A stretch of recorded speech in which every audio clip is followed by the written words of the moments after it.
Grande festa allo stadio Franco Folgheri di Nuoro per la promozione in eccellenza alla Nuorese del presidente Michele Artedino. A omaggiare i verdi azzurri per il loro ritorno nel massimo campionato regionale, l'Olbia di Mauro Giorico, cui manca un punto per festeggiare il ritorno in Serie D.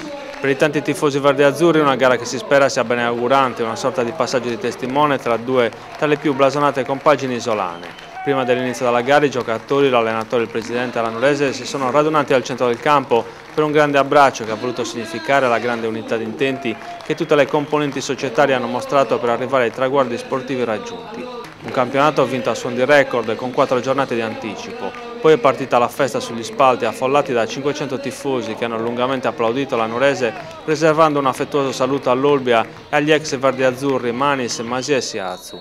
Per la cronaca la gara è terminata col punteggio di 1-0 a favore dell'Olbia. I due allenatori hanno dato ampio spazio alle seconde linee, lasciando in panchina tanti titolari. L'avvio è blando, ma l'Olbia al primo affondo passa grazie a una torrete di Sata che nel tentativo di anticipare Mulas beffa Corsi. Occasione per Piras dell'Olbia all'11° che di testa schiaccia ma non sorprende Corsi. La Nuorese reagisce al 12°, sfiora il pareggio con Palumbo che sugli sviluppi di una punizione calcia fuori ad 1 metro dalla porta.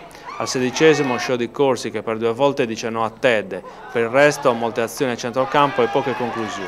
Nella ripresa c'è stata la consueta girandola di cambi, la Nuorese parte forte alla ricerca del gol del pareggio. Al terzo Piumetto prova il colpo di esterno ma Manis miracolosamente smanaccia. La replica dell'Olbia 2 minuti dopo con Siazu che calcia altissimo. La Nuorese ci prova al 12° con Falchi che di testa impegna De Peru. L'attaccante verde-azzurro ci prova anche al 30° sul lancio di Muzzoni, ma la palla finisce alta. Al 40° Siazu si fa parare la conclusione e da Boccucci.